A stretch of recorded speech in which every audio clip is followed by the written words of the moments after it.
Hey everyone, welcome to the 3, 2, 1.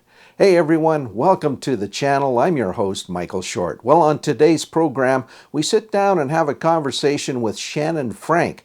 She's the executive director of the Oldman Watershed Council, and we talk obviously about the current situation along the eastern slopes with the proposed coal mining situation.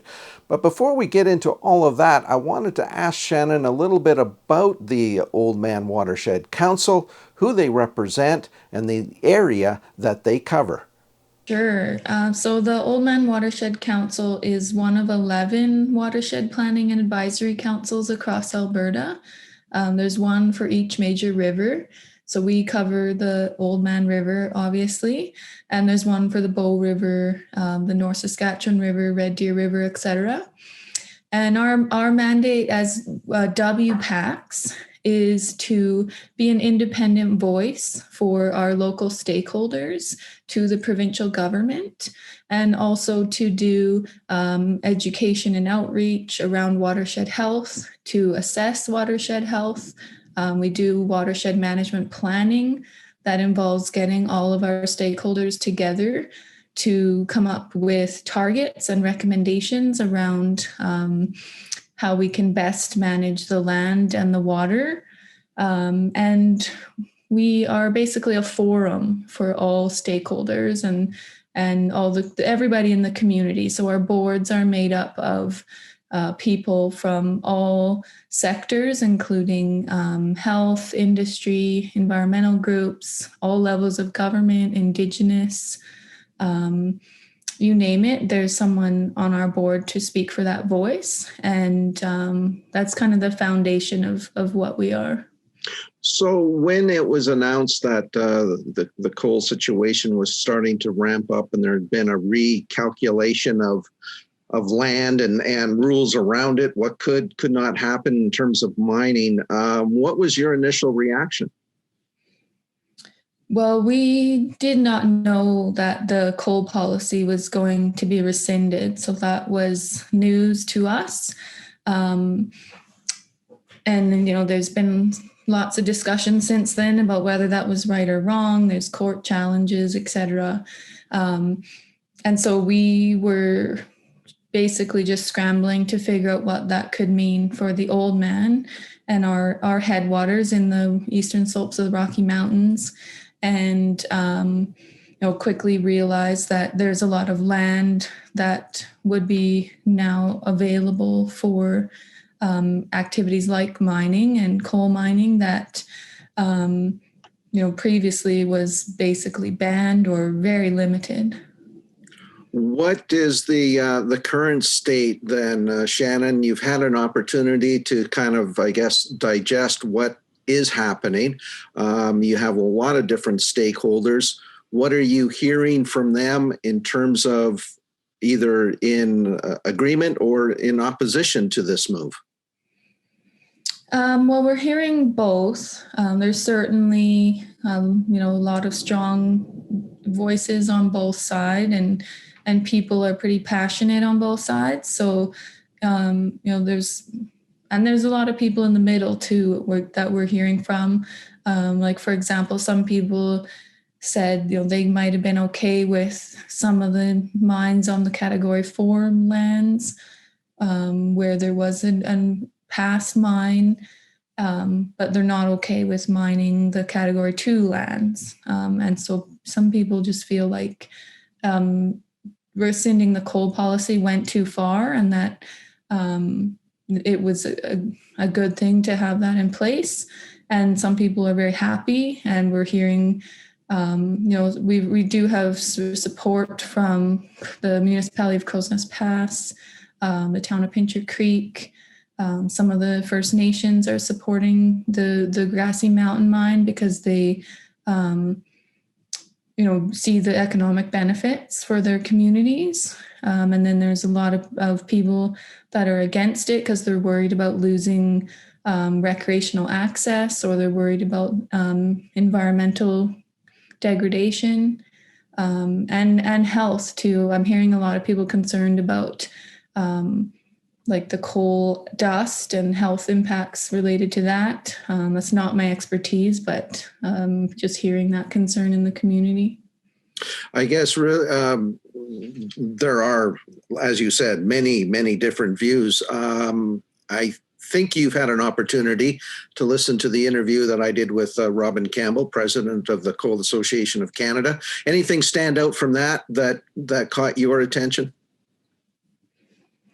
Not overly. I mean, we participated in the Grassy Mountain Joint Review panel hearings, and he presented there. We did as well, and many others. So we've heard each other speak before.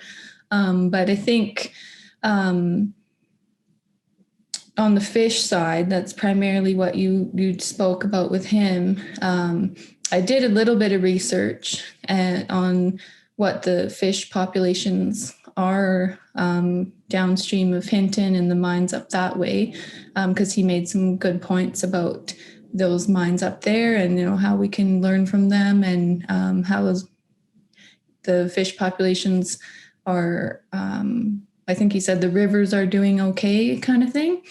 And and the biggest challenge is that we just don't know. Like when you start trying to find that information, it's not readily accessible. And that's one of our key recommendations is we need to be doing those assessments and monitoring, and then the findings need to be publicly available. Like I couldn't find anything recent.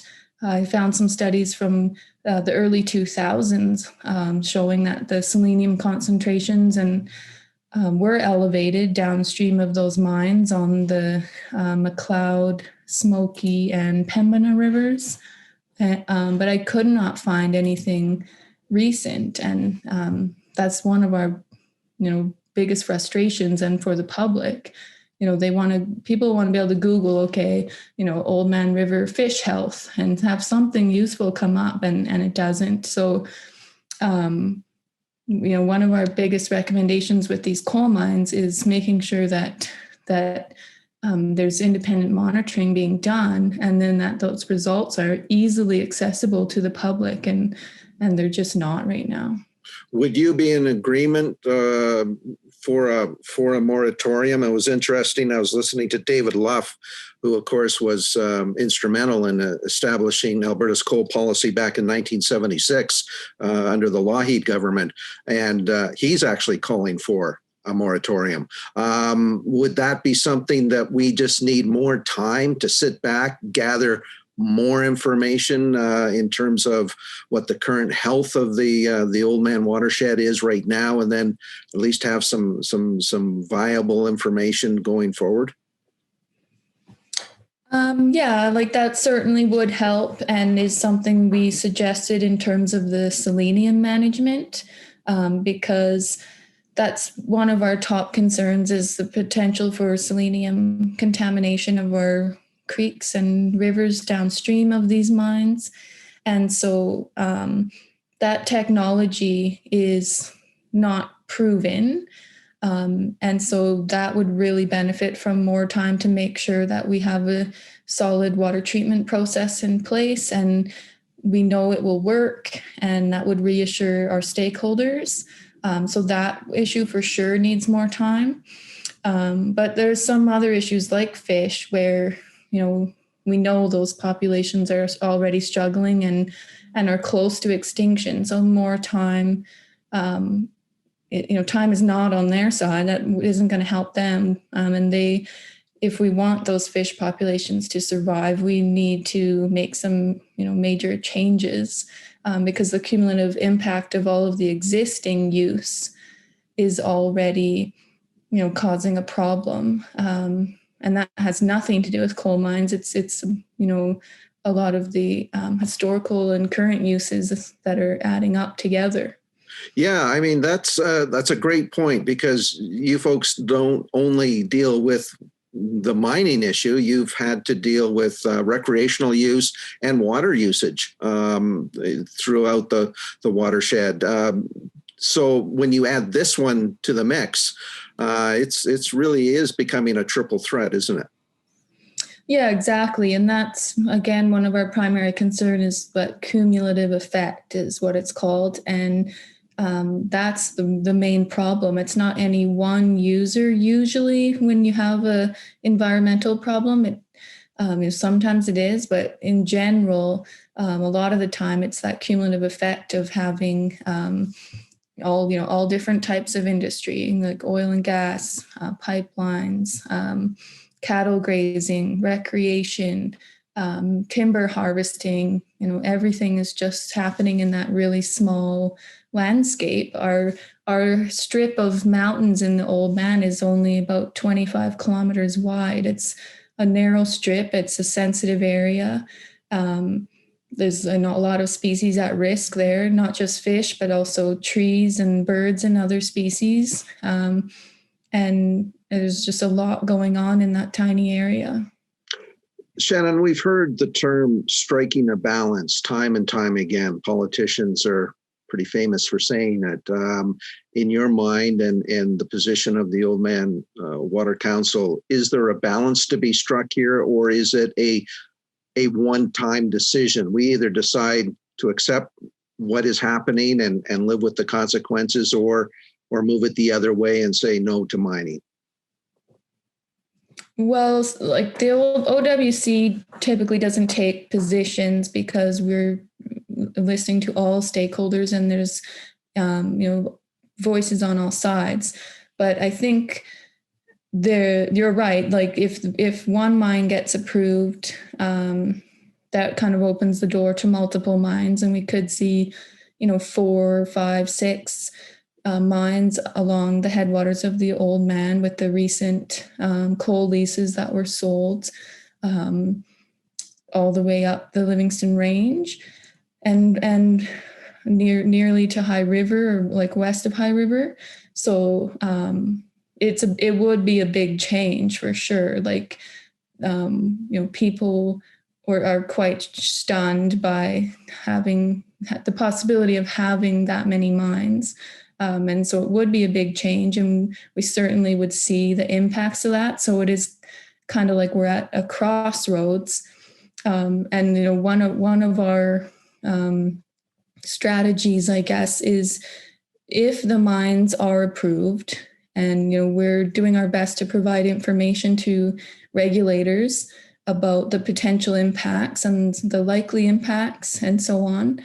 But at the end of the day, it's not up to us. So if they are approved by the federal and provincial regulators, then how can we make sure that they are, the best mines that they can be in terms of protecting the environment, providing good jobs, etc. And so, we will be here to work with any of those mines if they open and are operating. We want to help make sure that the monitoring is being done, and that we're sharing the results with the community, that we're using best practices, that we're meeting all the standards that we possibly can to make sure that's the best possible mine it can be. And that's something we've seen time and time again with any stakeholder. There's always a bar somewhere, and we want to make sure it's the highest bar it can be. I guess there's more to follow on this. And Shannon, I would really want to thank you for your time today and offering the perspective from a very wide and diverse group that you represent down in southern Alberta. Thank you very much again for your time today. You're welcome. Thank you.